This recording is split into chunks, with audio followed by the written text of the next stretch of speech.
በስመ አብ ወወልድ ወመንፈስ ቅዱስ አሐዱ አምላክ። በክርስቶስ ክርስቲያን፣ በወልድ ውሉድ፣ በመንፈስ ቅዱስ መንፈሳውያን የተሰኛችሁ የተከበራችሁ የልዑል እግዚአብሔር ቤተሰቦች፣ የእናታችን የቅድስት ድንግል ማርያም የአስራት ያደራ ልጆች፣ የቅዱሳን መላእክት፣ የቅዱሳን ጻድቃንና የቅዱሳን ሰማዕታት ወዳጆች በያላችሁበት የሰዓት አቆጣጠር እንደምን አደራችሁ? እንደምን ዋላችሁ?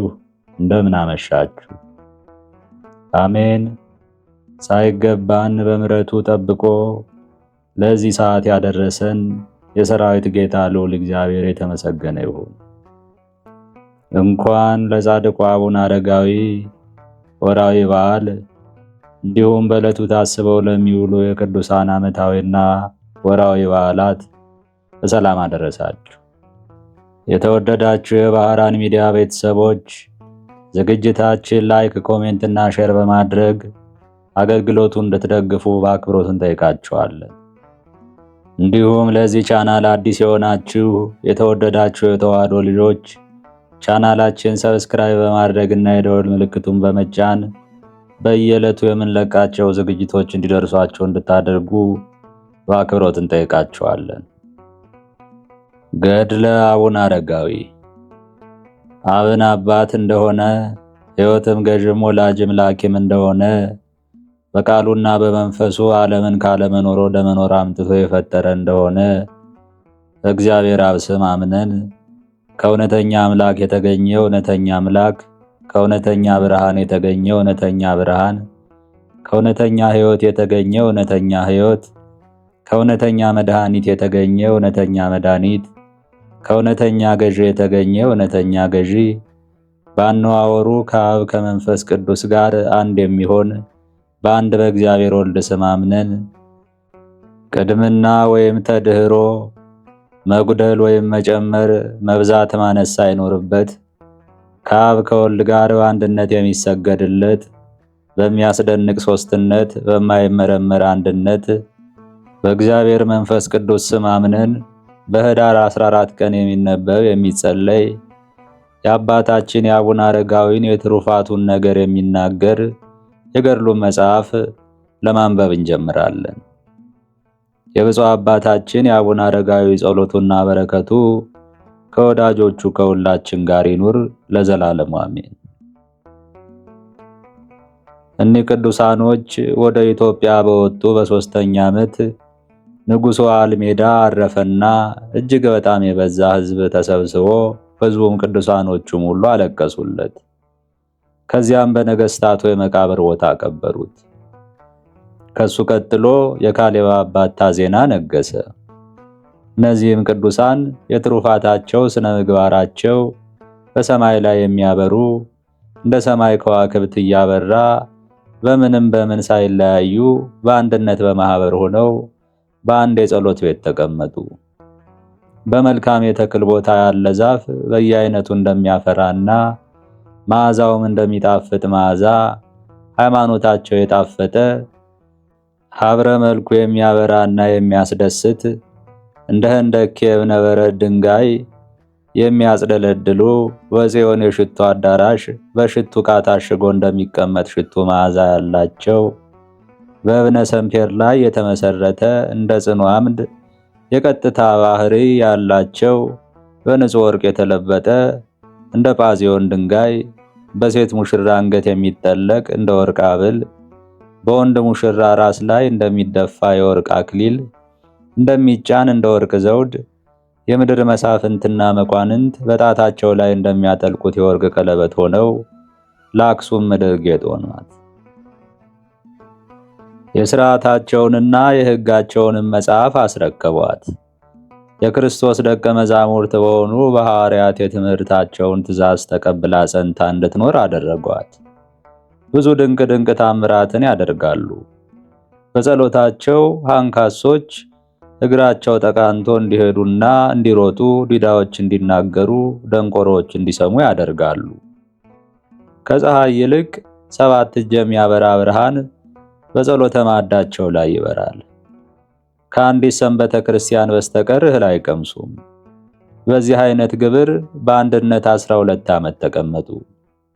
የአባታችን የዘሚካኤልም እናቱ አድናም ከሷ ጋር ከመጡ እሷን ከመሰሉ ጓደኞቿ የሴት መነኮሳት ጋር በእነሱ አካባቢ ትኖር ነበር።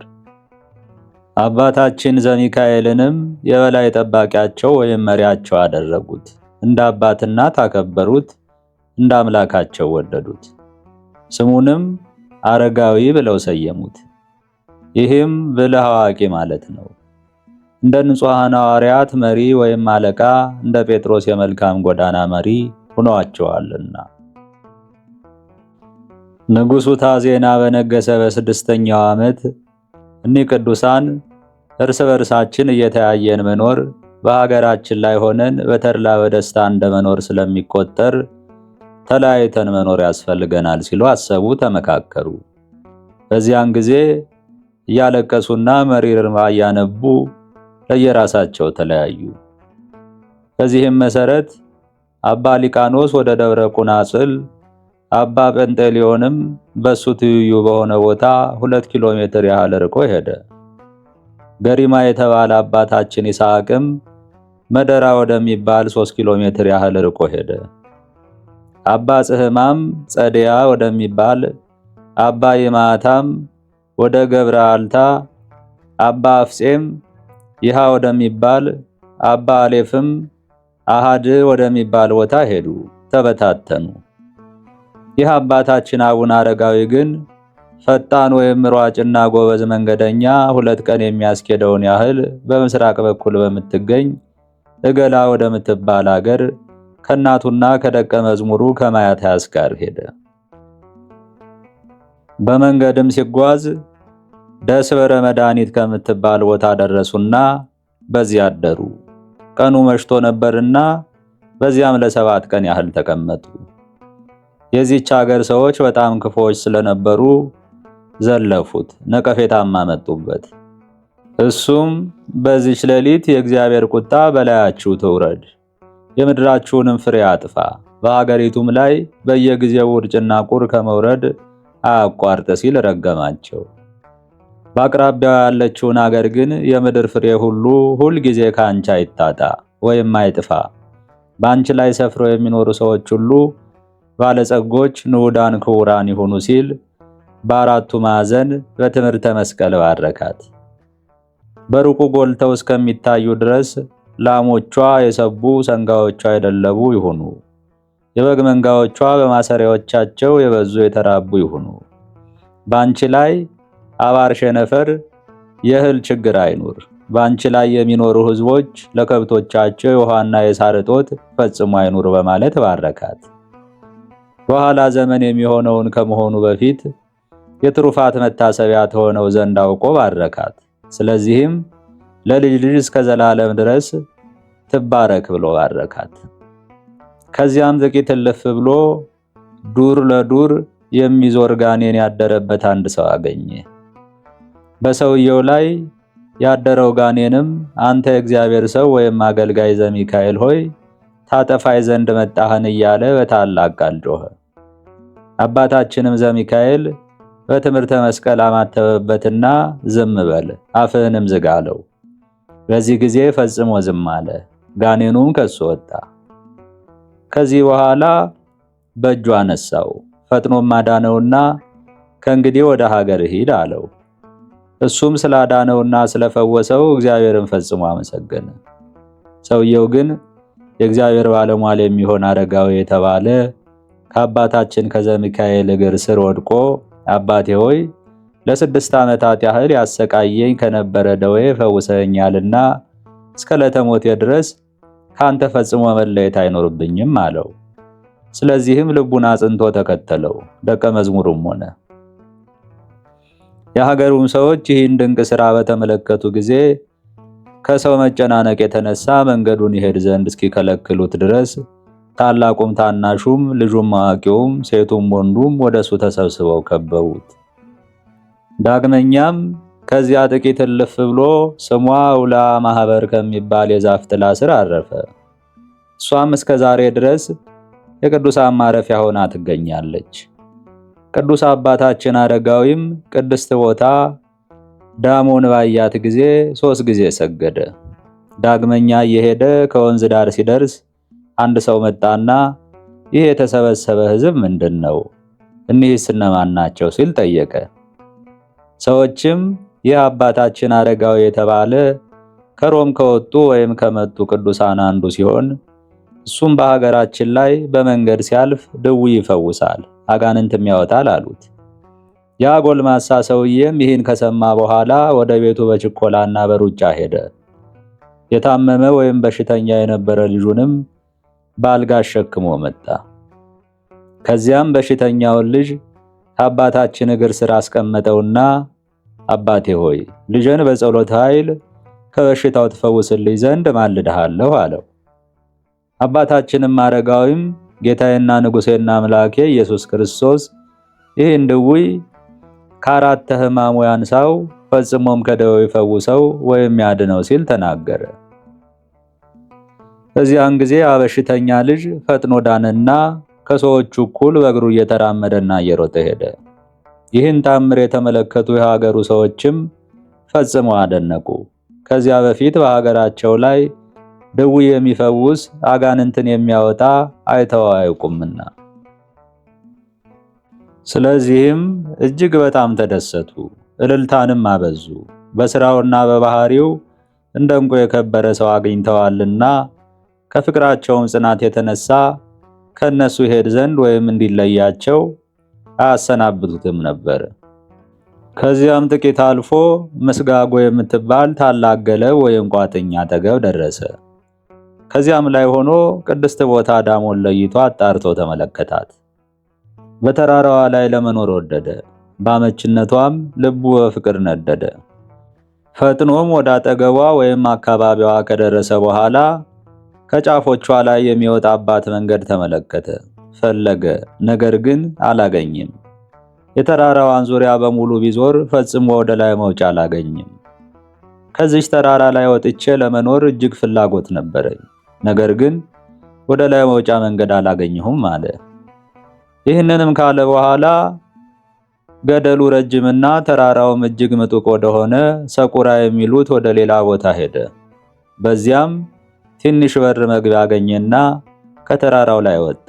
በመሸም ጊዜ አንዲት ግማሽ ዳቦ አቅርቦ ባረከና መብላት ጀመረ። ከበላ በኋላም ከዳቦ የተረፈ ፍርፋሪ እንኳ አልነበረም። ቅዱስ አባታችን አረጋዊም ይህች ቦታ ለሱ ተስማሚ እንዳልሆነችና እግዚአብሔርን በዚህች ኖር ዘንድ እንዳልፈቀደ በልቡ ተገነዘበ። እንዳስለመደው ወይም እንደ ልማዱ ሌሊቱን በሙሉ ያለ እንቅልፍና ያለ እረፍት ሲጸልይ አደረ፣ እንደ መላእክት ትጉህ ነበርና። በማግስቱም ከዚያ ወርዶ የገደሉ ወይም የተራራው ስም ምንግርጋር ከሚባል ሌላ ቦታ ሄደና በተራራው ላይ እስከ ማታ ድረስ ይጸልይ ዋለ። ከዚያም ትንሽ የዳቦ ቁራሽ አምጥቶ ወይም አቅርቦ ባረከና በላ። አሁንም ስላልተረፈው ይህች ቦታ ክፍሉ እንዳልሆነች አወቀ፣ ተረዳ። ከዚያም ሌሊቱን ሁሉ ሲጸልይና ሲሰግድ አደረ። በነጋም ጊዜ ከዚያ ተነስቶ ሞሃዝ ወደሚባል ተራራ ሄደ። ለዚህም ገደል ወይም ተራራ መግቢያ በር ወይም መውጫ መንገድ አስቀድሞ ነበረው። በመሸም ጊዜ ዳቦ አቀረበና ባርኮ በላ። ነገር ግን ከዳቦ ፍርፋሪስ እንኳ አልተረፈውም። ይህን ማድረጉ በመብል ምክንያት ወይም ማዕዱ ባለመትረፉ ምክንያት አልነበረም። እሱስ በየሳምንቱ ሐሙስ ዕለት በስተቀር ምግብ አይመገብም ነበርና፣ ነገር ግን በረከት በየት ቦታ እንዲወርድና መኖሪያውስ በምን ወይም በየት ቦታ እንደሆነ ለማወቅ ፈልጎ ነው እንጂ። ይህችን የበረከት ቦታ ደብረ ዳሞን ለወዳጁ ማረፊያ ተሆነው ዘንድ የሚሰጠውንና የሚያደርገውን እሱ እግዚአብሔር ያውቃልና። እግዚአብሔር አምላኬ ወደዚያች ተራራ የምወጣበት ረዳት ይልክልኛል፣ እሱ ሁሉን ስለሚያውቅ ከሱ ዘንድ የጠየቅኩት ሁሉ ይፈጸምልኛልና። ከዛሬ ጀምሮ ወደዚያች ቀድሞ ወዳገኘኋት ተራራ መሄድ አለብኛልና ከዚያች ተራራ ወረደ። ከዚያም ወደ ደብረ ዳሞ ተመልሶ ሲሄድ የምንጭ ውሃ አገኘ። በዚያም ውሃውን እየተንከባለለች የሴት መነኮሳቶችን ታስተዳድር ዘንድ እናቱ ቅድስት አድናን አስቀመጣት። ይህችንም ደብር በአተልሞ አሏት። ትርጓሜውም የእናቴ ማረፊያ ቤት ማለት ነው። ከዚያም ሲሄድ ጠፍጣፋ ድንጋይ አገኘና ከዚያ ላይ ትንሽ ምንጣፍ አነጠፉለትና ተቀመጠ። ታምራትን የሚያደርግ ዘንድ ዘንጉን ወይም በትሩን በድንጋዩ ላይ አቆመ። ከዚያም በተነሳ ጊዜ ደቀ መዝሙሩ ማትያስና ከሱም ጋር ያሉ ምንጣፉንና በትሩን ባነሱት ጊዜ ያች ድንጋይ ቁመቷም ጎኗም ልክ በዚያች ምንጣፍ አይነት ቅርጽ አወጣች ወይም ፎቶግራፍ ተነሳች። የቀድሞ መልኳ ነጭ ሲሆን አሁን ግን የማይፋቅ የማይላጥ ቀይ ቀለም እንደቀቡት ቀይ ሆና ተገኘች። በትሩን ወይም ዘንጉን ባስቀመጠበት ወይም ባቆመበት ላይ በጣም ጥልቅነት ያለው ነቅ በዚያ ተገኘ። ስለዚህም ለእግዚአብሔር አገልጋይ ስለ አባታችን አቡነ አረጋዊ ስለ ታላቅነቱና ስለ ክብሩ መታሰቢያ ሆና ትኖር ዘንድ እስከ ዛሬ ለምልክት በዚያች ትገኛለች። ከዚያም የደረሰ ሁሉ ይሳለማታል። የአባታችን የአቡነ አረጋዊ ጸሎቱና በረከቱ አማላጅነቱም ከወዳጆቹ ከሁላችን ጋር ለዘላለም ይኑር አሜን። አባታችን ሆይ በሰማያት የምትኖር፣ ስምህ ይቀደስ፣ መንግስትህም ትምጣ፣ ፈቃድህ በሰማይ እንደሆነች እንዲሁም በምድር ትሁን። የዕለት እንጀራችንን ስጠን ዛሬ፣ በደላችንን ይቅር በለን እኛም የበደሉንን ይቅር እንደምንል፣ አቤቱ ወደ ፈተናም አታግባን ከክፉ ሁሉ አድነን እንጂ መንግስት ያንተ ናትና ኃይል፣ ክብር፣ ምስጋና ለዘላለሙ አሜን። እመቤቴ ማርያም ሆይ በመልአኩ በቅዱስ ገብርኤል ሰላምታ ሰላም እልሻለሁ። በሐሳብሽ ድንግል ነሽ፣ በሥጋሽም ድንግል ነሽ። የአሸናፊ እግዚአብሔር እናት ሆይ ሰላምታ ላንቺ ይገባል። ከሴቶች ሁሉ ተለይተሽ አንቺ የተባረክሽ ነሽና የማኅፀንሽን ፍሬ የተባረከ ነው። ጸጋን የተመላሽ ቅድስት ሆይ ደስ ይበልሽ፣ ልዑል እግዚአብሔር ከአንቺ ጋር ነውና ከተወደደው ልጅሽ ከጌታችን ከመድኃኒታችን ከኢየሱስ ክርስቶስ ዘንድ ይቅርታና ምሕረትን ለምኝልን ኃጢአታችን ያስተሰርይልን ዘንድ ለዘላለሙ አሜን። ከዚህ በመቀጠል የዕለቱን ስንክሳር እናስደምጣለን። ስንክሳር ዘወርኃ ኅዳር 14። አንድ አምላክ በሚሆን በአብ በወልድ በመንፈስ ቅዱስ ስም ኅዳር 14 በዚች ቀን የሀገረ ጠራኪያ ኤጲስቆጶስ ቅዱስ አባት አባ መርትያኖስ አረፈ። ይህም ቅዱስ ሶርያ ከምትባል አገር ነው። ወላጆቹም ክርስቲያን ናቸው። እርሱም በገድል የተጠመደ ተጋዳይ ነው። አርዮሳውያንንም የሚቃወማቸው ከሃዲያን የሚላቸው አውግዞም የሚያሳድዳቸው ሆነ። ስለዚህም በእርሱ ላይ ታላቅ መከራ ደረሰበት። በሚያልፍባትም ጎዳና ጠብቀው ይይዙታል፣ አብዝተውም ገርፈው እግሩን ይዘው በሜዳ ውስጥ ይጎትቱታል። እንዲህም ብዙ ጊዜ አደረጉበት። ከዚህም በኋላ ከእርሳቸው ሸሽቶ ወደ ሩቅ አገር ተጉዞ ከኤርትራ ባህር ዳር ደረሰ። ከምድር የሚበቅሉ ቅጠሎቹን እየተመገበ በዚያ ዋሻ ውስጥ ብዙ ዓመታትን ኖረ። ኤጲስቆጶስም ይሆን ዘንድ እግዚአብሔር መረጠው። እነሆ የተጋድሎውን የትሩፋቱን ዜና በተሰማ ጊዜ ከዚያ ወስደው ጠራኪያ በሚባል አገር ላይ ኤጲስቆጶስነት ሾሙት። እንደ ሐዋርያት ሥርዓት በሹመቱ በጎ አካሄድን ተጓዘ። በዘመኑም በብዙዎች ላይ ሰላም፣ ፍቅር፣ ቸርነት ሆነ። እግዚአብሔርም በእጆቹ ታላላቅ ታምራትን አደረገ። በጎዳናም አልፎ ሲሄድ የሞተ ሰው አየ። ሌላም አመፀኛ ልቡ የደነደነ በሐሰት ከእርሱ ላይ 400 የወርቅ ዲናር አለኝ፣ ያንን ካልሰጡኝ አላስቀብርም ብሎ ዘመዶቹን ሲከለክል ነበር። ይህም ቅዱስ የሞተውን ይቅበሩት ተዋቸው ብሎ ብዙ ለመነው፣ እርሱ ግን አልሰማውም። በዚያንም ጊዜ ይህ ቅዱስ ወደ እግዚአብሔር እየጸለየ ማለደ። ያን ጊዜ የሞተው ሰው ተነስቶ ምንም ዕዳ እንደሌለበት ተናገረ። ከዚህም በኋላ ቅዱስ መርትያኖስ ያንን አመፀኛ በሰው ፊት እንዲህ አለው፣ ለምን በሐሰት ተናገርክ? የተሰወረውን የሚያውቅ እግዚአብሔርን አትፈራውምን? በዚያንም ጊዜ ያ አመፀኛ ሞተ። ከሞት የተነሳው ግን በሰላም ወደ ቤቱ ገባ። ከዚህም በኋላ የቅዱስ መርትያኖስ ብዙ ዘመናትን ኖረ። መልካም አገልግሎቱንም ፈጽሞ እግዚአብሔርን ደስ አሰኝቶ በሰላም አረፈ።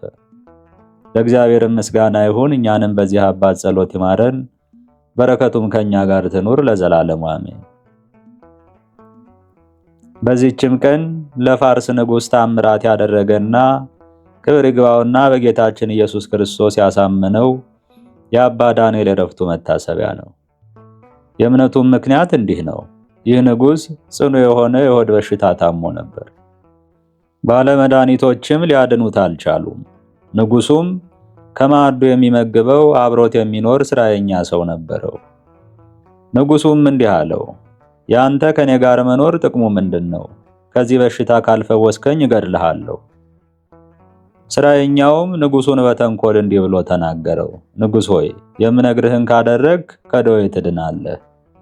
አሁንም ለአባትና እናቱ አንድ ብቻ የሆነ ልጅ ይፈልጉልህ። እናቱ አስራት የያዘው አባቱም ይረደው፣ በእርሱም ደም ትድናለህ። መሰሪው ይህን ማለቱ ግን እንዲህ ያለ ሥራ መስራትን ንጉሥ ይፈራል ወይም ልጁን የሚሰጥ አይገኝም ብሎ አስቦ ነው።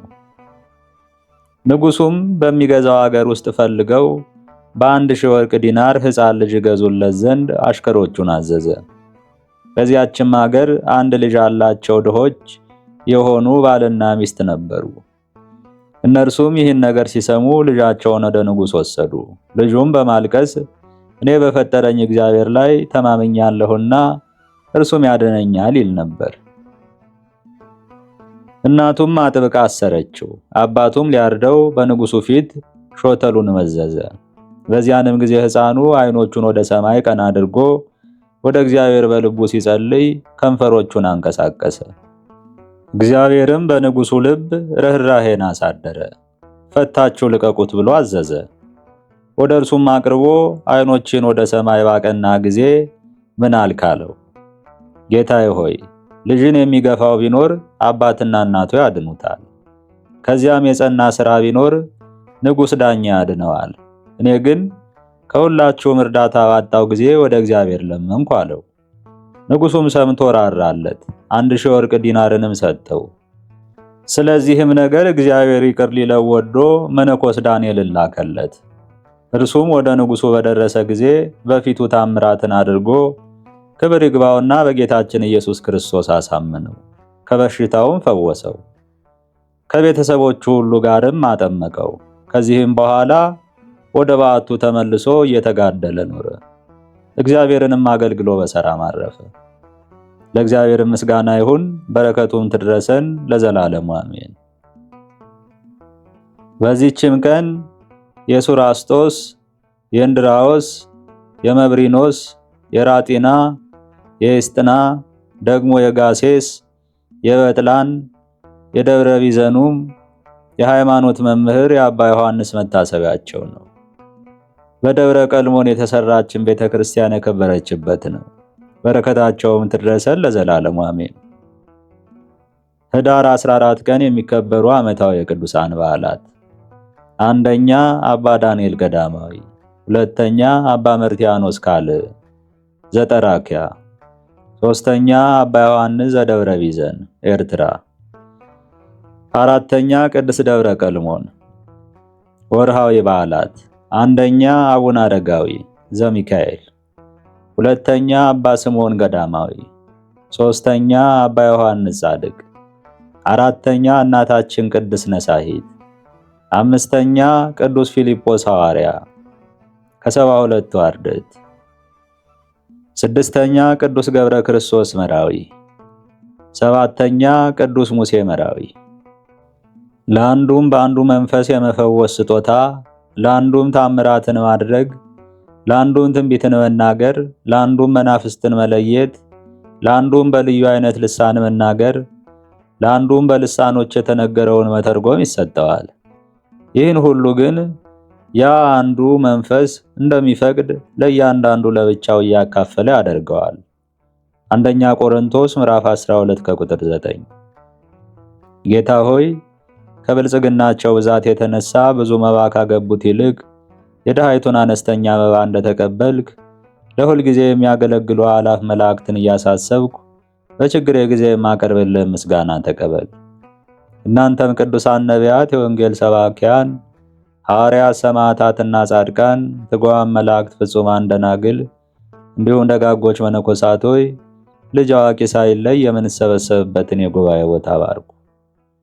ይህን መጽሐፍ ወረቀት አዘጋጅቶ ብራና ዳምጦ የጻፈውና ያጻፈውን ከግዕዝ ወደ አማርኛ የተረጎመውን ቃለ ንባቡን በእርጋታ መንፈስና በተመስጦ ሕሊና ያዳመጠ በደለኛን ሁሉ የምታስምር የጌታ እናቱ በማርያም ጸሎት ኢየሱስ ክርስቶስ በአንድነት ይማረን፣ አሜን።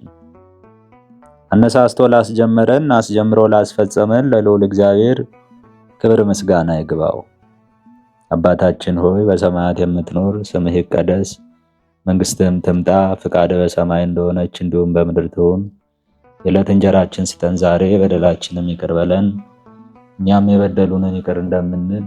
አቤቱ ወደ ፈተናም አታግባን ከክፉ ሁሉ አድነን እንጂ መንግስት ያንተ ናትና፣ ኃይል፣ ክብር፣ ምስጋና ለዘላለሙ አሜን። እመቤቴ ማርያም ሆይ በመልአኩ በቅዱስ ገብርኤል ሰላምታ ሰላም እልሻለሁ። በሐሳብሽ ድንግል ነሽ፣ በሥጋሽም ድንግል ነሽ። የአሸናፊ እግዚአብሔር እናት ሆይ ሰላምታ ላንቺ ይገባል።